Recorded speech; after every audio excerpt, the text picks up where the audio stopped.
திமுகல உட்கட்சி பூசல் நடக்குதுன்னு எல்லாருக்குமே தெரியும். ஆனா ஒவ்வொரு தொகுதியிலையும் நடக்குதான்னு கேட்டா கண்டிப்பா நடக்குது. அதுவும் திருச்சி ஈஸ்ட்ல உட்கட்சி பூசல் இல்ல, உட்கட்சி போரே நடக்குது அப்படின்ற மாதிரி தான் நம்மளுக்கு தகவல் வருது. சோ அந்த உட்கட்சி பூசல்னால திமுகவோட கூட்டணி கட்சிகளும் வந்து அந்த ஒரு சின்ன காய் நகர்த்துறாங்க அப்படின்ற மாதிரியும், அங்க டிவிகேவும் கிரவுண்ட் லெவல்ல ஒர்க் பண்ணிட்டு ஏதோ ஒரு சின்ன பிளான் பண்றாங்க அப்படின்ற மாதிரி இன்ஃபர்மேஷன் வருது. சோ ஏடிஎம்கேல இருந்து பல பேர் டிவிகேக்கு போனாங்க, இப்பவும் போயிட்டு இருக்காங்க. ஆனா டிஎம்கேல இருந்து யாரோ ஒருத்தர் டிவிகேக்கு அபிஷியலா வரப்போறாருன்னு அன்அபிஷியலா நியூஸ் வருது. சோ அது யாரு, அதனால திருச்சி ஈஸ்ட்ல என்ன மாதிரியான இம்பாக்ட் இருக்கும், சோ அதனால வந்து வெற்றி தோல்வி எதுவும் வந்து மாறுமா அப்படின்றத இந்த வீடியோல பார்ப்போம். திருச்சினாலே KN நேரு அவர்களோட கோட்டை அப்படின்னு சொல்லிட்டு எல்லாருக்குமே தெரியும். அதே மாதிரி திருச்சியில உள்ள திருச்சி ஈஸ்ட் தொகுதி ஒரு மைனாரிட்டி பீப்புள் அதிகமா இருக்கக்கூடிய தொகுதி அப்படின்னே சொல்லலாம். கிறிஸ்தவர்களும் முஸ்லிம்களும் வந்து அதிகமா இருக்கிற தொகுதி. சோ அந்த தொகுதியில மைனாரிட்டியை பேஸ் பண்ணி ஒரு வேட்பாளர் நின்னாங்க அப்படின்னா கண்டிப்பா ஜெயிக்க முடியும் அப்படின்றது எல்லா கட்சிகளுக்குமே தெரியும். சோ அந்த மாதிரி திமுக 2021ல இனிகோ இதயராஜ் அப்படின்ற ஒரு லோக்கல் கனெக்ஷன் உள்ள ஒரு வேட்பாளரை தான் அங்க நிறுத்தி அங்க வந்து போட்டியிட வச்சு ஜெயிக்க வச்சாங்க அப்படின்னே சொல்லலாம். அவரும் அந்த தொகுதியில போட்டியிட்டு ஜெயிச்சு எம்எல்ஏ வானாரு அப்படின்ற மாதிரி தான் நம்மளால பார்க்க முடியுது. ஆனா பாலிடிக்ஸ்ல எம்எல்ஏ ஆனா மட்டும் முழு பவரும் கிடைச்சிடாது. ஏன்னா பல தொகுதிகள்ல டிஸ்ட்ரிக்ட் லெவல்ல லீடர்ஸ் வந்து அங்க வந்து அதிகமா ஆதிக்கம் செலுத்துவாங்க அப்படின்னே சொல்லலாம். அந்த மாதிரி திருச்சி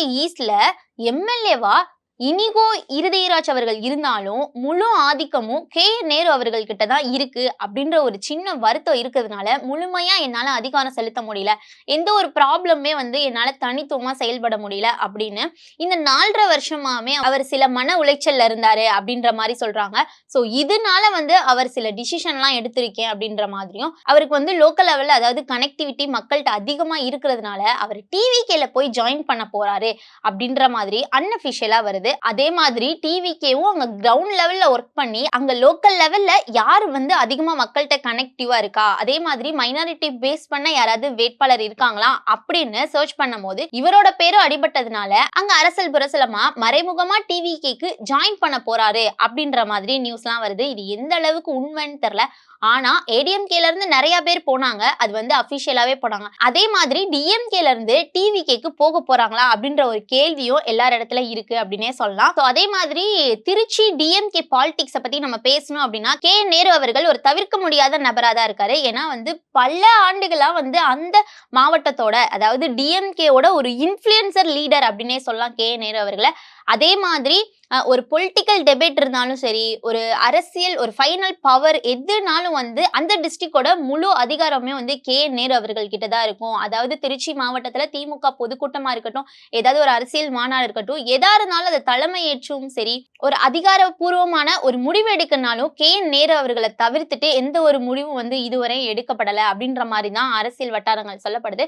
சோ அந்த வகையில திருச்சி ஈஸ்டும் வந்து இவரோட கட்டுப்பாட்டுல தான் இருக்கு, இவரோட ஆதிக்கத்துக்கு கீழே தான் இருக்கு அப்படின்ற மாதிரி நம்மளால பார்க்க முடியுது. சோ அதனால எம்எல்ஏ அவர்கள் ஒரு விரக்தியில இருக்காரு அப்படின்ற மாதிரி நம்மளுக்கு சொல்றாங்க. சோ இந்த ஒரு நேரத்தை பயன்படுத்தி டிவிகே மட்டும் இல்லாம திமுகவோட கூட்டணி கட்சிகளான மறுமலர்ச்சி திராவிட முன்னேற்ற கழகமும் வந்து ஒரு சின்ன பிளான் போடுறாங்க அப்படின்ற மாதிரி சொல்றாங்க. கூட்டணி கட்சிகள் இங்க நின்னாங்க அப்படின்னா அவங்களுக்கு நிறைய பெனிஃபிட்ஸ் இருக்கு அப்படின்னே சொல்லலாம். ஃபர்ஸ்ட் வந்து அந்த ஓட்டர்ஸ் அதாவது மத சார்பற்ற பாஜகவை எதிர்த்து யார் யார் எதிர்க்கிறாங்களோ அவங்க எல்லாருமே இந்த கூட்டணிக்கு வந்து வாக்களிப்பாங்க. சோ ரெண்டாவதா சொல்லணும்னா மைனாரிட்டி கம்யூனிட்டி பீப்புள் இருக்கிற இந்த தொகுதியில அந்த கம்யூனிட்டியை சேர்ந்த ஒரு கேண்டிடேட் நின்னாங்க, லோக்கலா கனெக்ஷன் இருக்கக்கூடிய ஒரு ஃபேஸ் நின்னாங்க அப்படின்னா மக்கள் ஈஸியா அக்செப்ட் பண்ணிட்டு சோ அந்த கம்யூனிட்டி கனெக்டான ஒரு ஸ்ட்ராங்கான பர்சனை வேட்பாளரா நிறுத்தி போட்டியிட வச்சா ஜெயிக்கிறதுக்கான சான்சஸ் அதிகமா இருக்கு. தேர்ட் ரீசன் என்ன அப்படின்னா இது வந்து ஒரு மைனாரிட்டி ஓட் கான்சென்ட்ரேட்டடான ஒரு தொகுதினால ஓட் ஸ்பிளிட் ஆகாம ஒரே இடத்துல தான் இருக்கும் அப்படின்ற மாதிரியும் ரீசன் சொல்றாங்க. சோ அதனால இந்த வெற்றின்றது ரொம்ப பாசிபிளான ஒரு இது, அதே மாதிரி சேஃபான வெற்றியும் கூட அப்படின்ற மாதிரி சொல்றாங்க. சோ அதே மாதிரி மதிமுக ஒரு சின்ன கட்சியா இருந்தாலும் அது கூட்டணி வச்சிருக்க திமுகவோட ஓட் பேங்க்கும் சேர்ந்து விழுகிறனால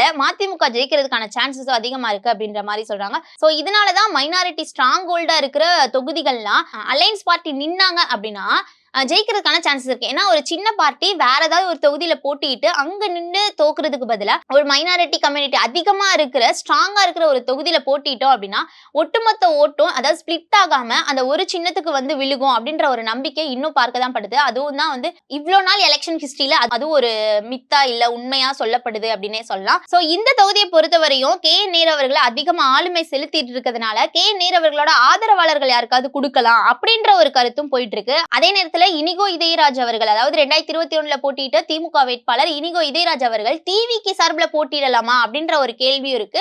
அதே நேரத்துல மதிமுக சார்பில் கூட்டணி கட்சிகளுக்கு இந்த தொகுதி ஒதுக்கப்படுமா அப்படின்ற ஒரு கேள்வியும் இருக்கு. சோ இதுல 2026 தேர்தல்ல திமுக ஈஸ்ட் எந்த வேட்பாளர் நிப்பாங்க, யாருக்கு வின்னிங் சான்சஸ் அதிகமா இருக்குன்றத மறக்காம கமெண்ட்ஸ்ல சொல்லுங்க.